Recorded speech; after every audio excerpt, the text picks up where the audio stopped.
ప్రాచీన భారతీయ ఋషి మరియు తత్వవేత్త కణాద అని పిలువబడే కశ్యప మహర్షి గురించి కొన్ని ఆసక్తికరమైన విషయాలను తెలుసుకుందాం.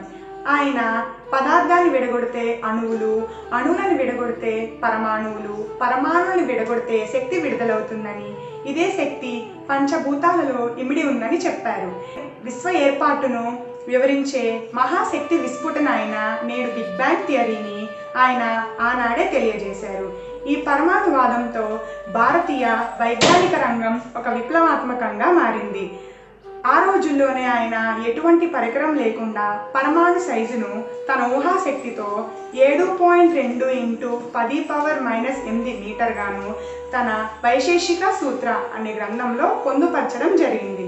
ఆ తర్వాత కాలంలోని ఎంతోమంది ఆధునిక శాస్త్రవేత్తలు కణాదుడు చెప్పిన పరమాణు సైజు కంటే కేవలం 700 రెట్లు పెద్దదిగా చెప్పడం జరిగింది. అంతేకాకుండా ఆయన విశ్వం అంతటిని 6 సూక్ష్మ అంశాలతో విభజించారు. అవి ద్రవ్య, గుణ, కర్మ, సామాన్య, సమవాయ, విశేష. దీని ద్వారా ఆయన పదార్థానికి శక్తికి గల సంబంధాన్ని తెలియజేశారు.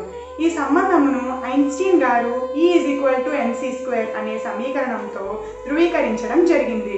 ప్రస్తుతం నేడు గొప్ప ఆధునిక శక్తిగా మాట్లాడుకునే అణుశక్తి, పరమాణు శక్తుల యొక్క పర్యవసానాలను ఆయన ఆనాడే తెలియజేశారు. వస్తువుల యొక్క గమన సిద్ధాంతమును కూడా వివరించారు. ప్రస్తుతం మనం వాడే అణుబాంబులు, న్యూక్లియర్ రియాక్టర్లు కణాదుడు పొందుపరిచిన సిద్ధాంతం యొక్క అనువర్తనాలు.